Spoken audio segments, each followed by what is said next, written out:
Meet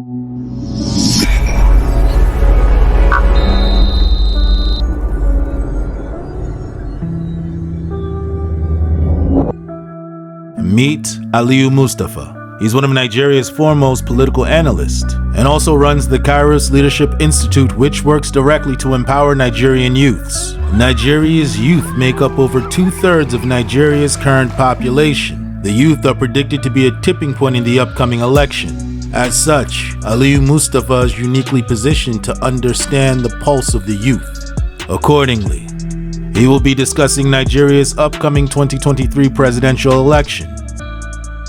In order to interview him, I flew all the way to Abuja, Nigeria. I'm your host, Ebube Okoli. Please remember to like, share, subscribe, and hit that bell notification icon so that you will be alerted every time new content becomes available.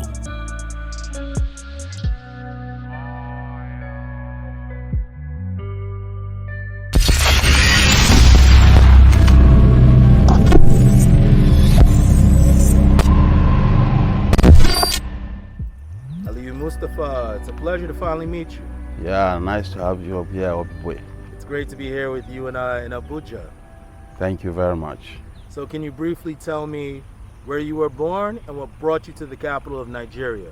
Well, I was born in 1981 in the Kaduna State, and I came to Abuja in 1994 to start my primary education, secondary education, and then after my secondary education, I moved back to Zaria, where I studied in Ahmadu Bello University, and I graduated from Department of Sociology. I'm also an alumni of the State's Department Alumni Exchange Programs. So Aliyu, a lot has been said that you work with the youth and youth empowerment. What exactly does youth empowerment mean? Well, I spent the whole life working to empower people.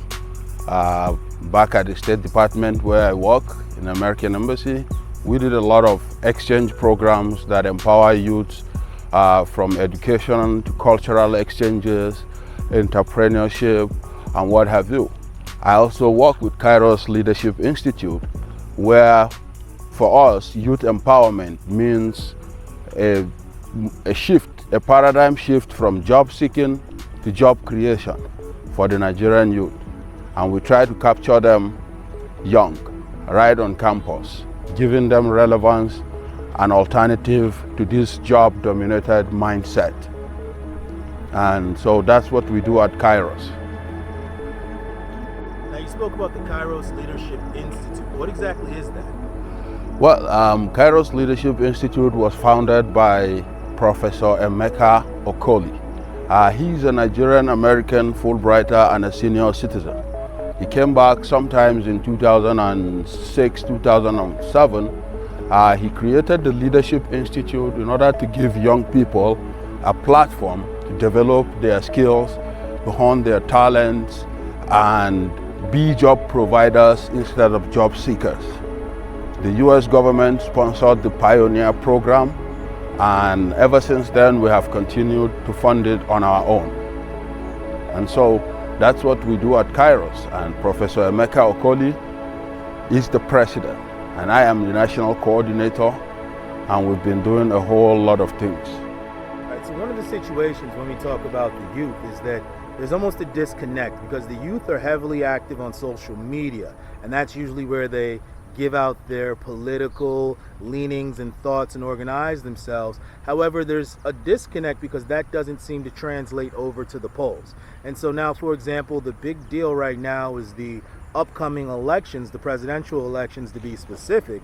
And it seems like in a country where 80% of the population is under the age of 43, we don't really see anybody from the youth stepping up to be a champion of the youth. What exactly needs to happen, and how does that need to happen for the youth to actually take their place, being that they make up so much of the population? Well, I'm an advocate of the use of social media for social good, but there is no polling unit on social media. People have to get involved. You have to get registered to vote, because if If you refuse to register to vote because you think it has been made difficult, then you're actioning someone else's plan. So you have to start, politics will have to start from the grassroots. Youth will have to get involved from the ward level to the local government, to the state, up to the federal level. So when we talk about the youth, recently we witnessed the EndSARS movement, which was the youth organizing themselves through Twitter, using Bitcoin to finance it, using Twitter to organize it, and different things like that. And so it seems like the EndSARS movement was just an expression of frustrated youths wanting to take their destiny into their own hands, not really knowing how. What are your thoughts on the movement, and what are your thoughts on ways it can be more constructive to actually make the change that the youths it seems are wanting to make? Yeah, all over the world, people are complaining about police brutality. And for instance, in the US, we had the Black Lives Matter came up after the death of George Floyd. And here in Nigeria, the youth also got tired of the police brutality, the extortion, and all of it. But in my own opinion, both the police and the youths are all victims of failure of governance. When the police are not provided with what they really need to do their job, they can't do their job very well. Of course, they have to charge the people to pay for their services. But either ways, it doesn't make it right. And we want to see a situation whereby the government will empower the police, empower the young people, and fix everything that comes from the failure of governance. It's one of the things we have to get right if we want to be like the developed countries that we copy from. All right, so now when we talk about terms, once again, youth empowerment to an extent is a vague term. And it's really rare that people outside of maybe on social media or different forums actually talk about how to empower the youth. Many people simply state that the youth need to be empowered. And when we say youth in this country, you mean 45 and below. And so when we say how, what is your specific plan or specific steps that the youth can use to actually take power? The youth empowerment involves a whole bunch of things, ranging from a quality education, the type of education that does not depend on just mathematics and English alone. From science, engineering, technology, and mathematics. Those are the STEM area where the government needs to put more effort. Giving the people the type of education that corresponds with what people are called upon to do in the 21st century. We of the Google generation are coming up at a time when the world has technology. And so the government can take advantage of technology to create a whole lot of things. For instance, we talked about the Bitcoin and the EndSARS. As much as it is used to finance a civil disobedience or kind of protest, it can also be harnessed into becoming a viable element of the economy, something that gives people something to do. If I were in the government, I wouldn't just shut it down. I'll give it a critical look on how it can empower youths and make them self-reliant.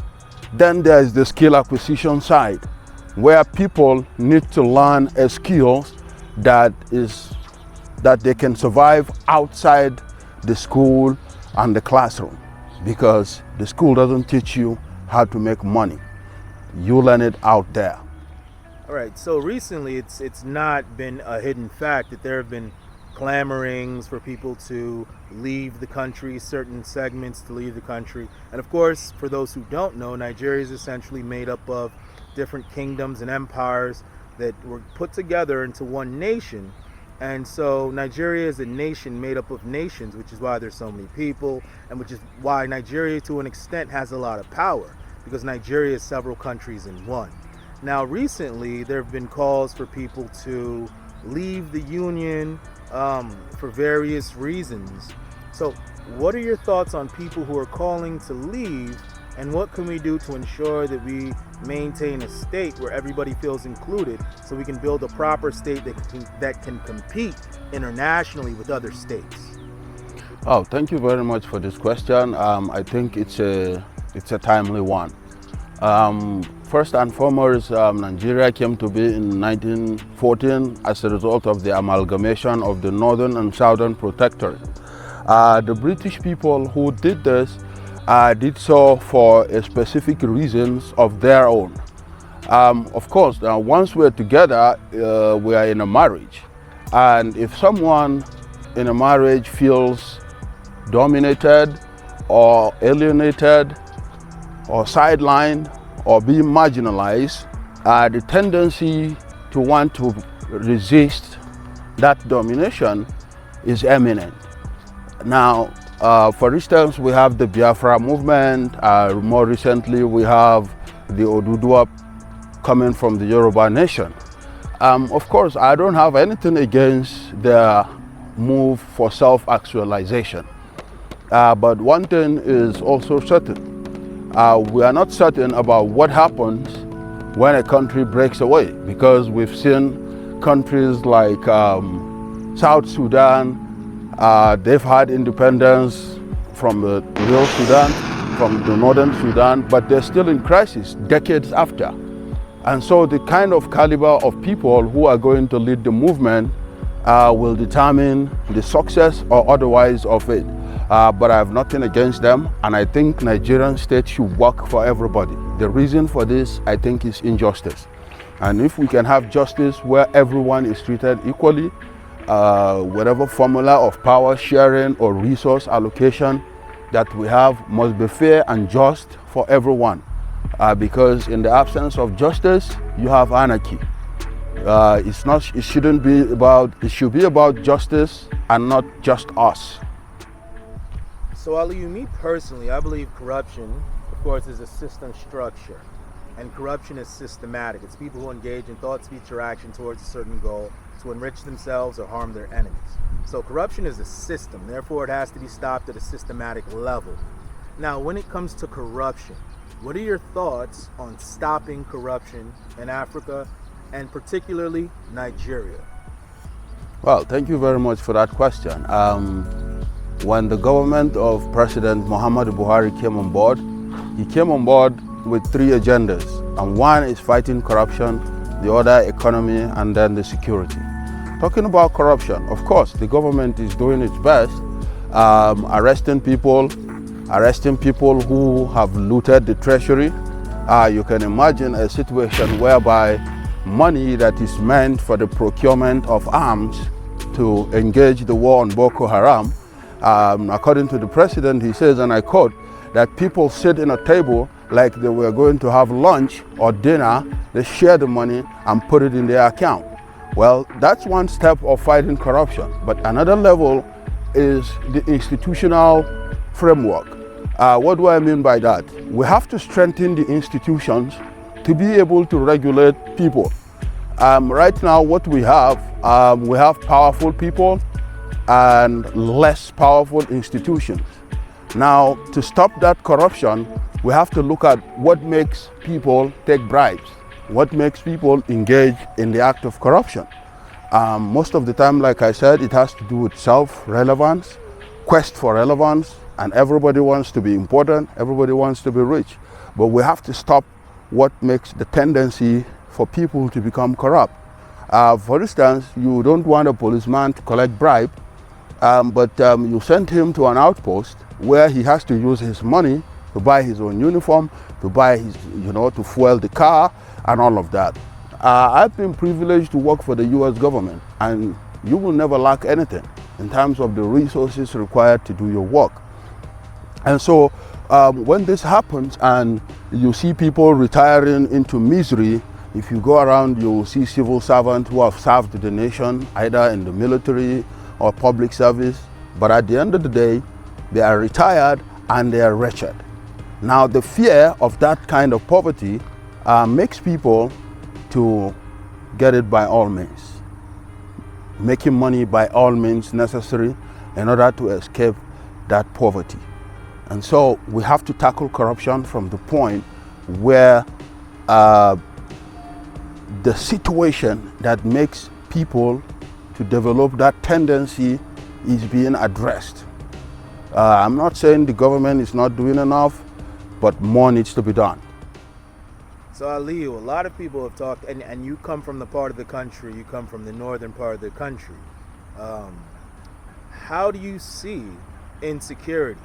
And how would you say is the best way to stop it? And what do you believe is the cause of it?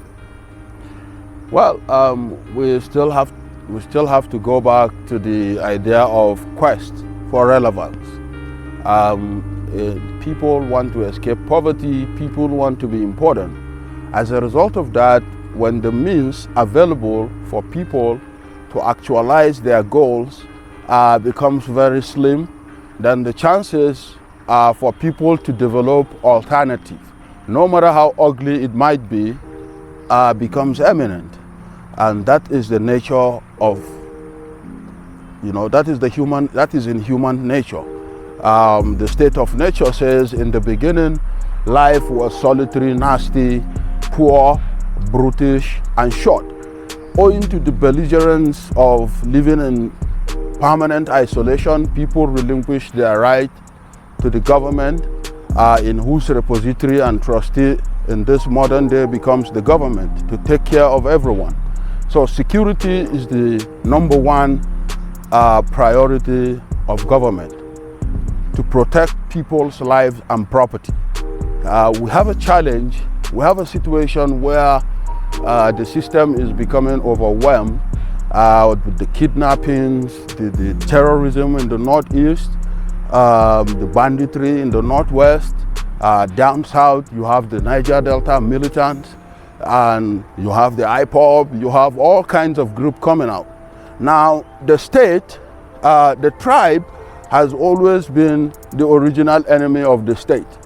So when the state fails, people take refuge in tribe and smaller groups. And in so doing, they try to provide for themselves no matter what.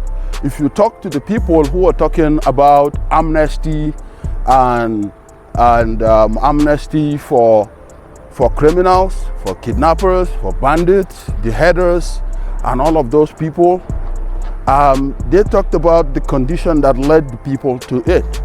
But other people argue that virtually every ethnic group is marginalized in one way or the other, and most of them have not resorted to armed struggle. So it is not a justifiable thing that people resort into banditry and criminality because of lack of opportunities. At the same time, the government have to make these opportunities available, but negotiating with terrorists and criminals, in my own opinion, isn't the right thing to do. Because if you start rewarding criminals because you can't catch them, then you call them to the table for negotiation and you give them amnesty, you're telling other people who have been law-abiding to also take on crime, that you will give them amnesty eventually. So people go around, kill people, and then surrender, and then they get amnesty. We're not helping matters. We have to be decisive in the way we do this. That is something we have to figure out how to go about, but it's a short thing, we have to figure it out. So Aliyu, a lot of people have talked about the upcoming presidential elections, and they've thrown around a lot of names, but most of these names are 65 plus, in some cases almost 70 plus. In regards to age, however, 80% of Nigeria's demographic is under the age of 45, which is what most would consider the youth in this particular nation. So being that 85% of the nation isn't necessarily being accounted for in regards to representation, what are your thoughts on the presidential election and how can the youths get involved? Well, 2023 is just around the corner, and of course, President Buhari has signed the Not Too Young to Run Act, which allows It amended the Constitution to allow young people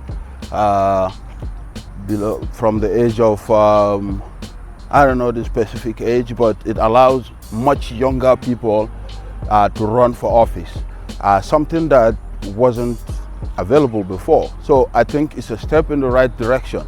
But one thing the young people have to do is that nobody is going to give you power on a platter of gold. You have to get up, you have to get involved, and we have to become more responsible. The youth of nowadays have some credibility crisis that makes them less trustworthy for power. We've seen a couple of young people who have emerged from young people to become senators, governors, but people don't see that they've done a whole lot. So the young people will have to get involved. And how to get involved in politics start from the local level. You got to get involved from your ward level to the local government level, to the state level, and to the national level. So the young people cannot just be given power on a platter of gold. Just like we talk about women empowerment in politics, it's the same thing with youth empowerment in politics. But they have to get involved and they have to become more responsible. So essentially, they have to get involved and have to take power. Yes, they have to get involved because politics is local. And so you got to start it locally. From one small assignment to the other, you do it well, you're given a bigger job, and that's how you build the credentials that makes you well known and popular among the people. You can't rig elections where you're not popular.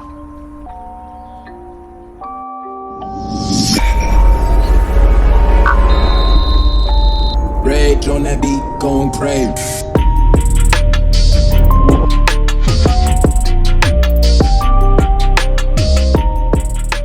This concludes our broadcast of Up Close and Center.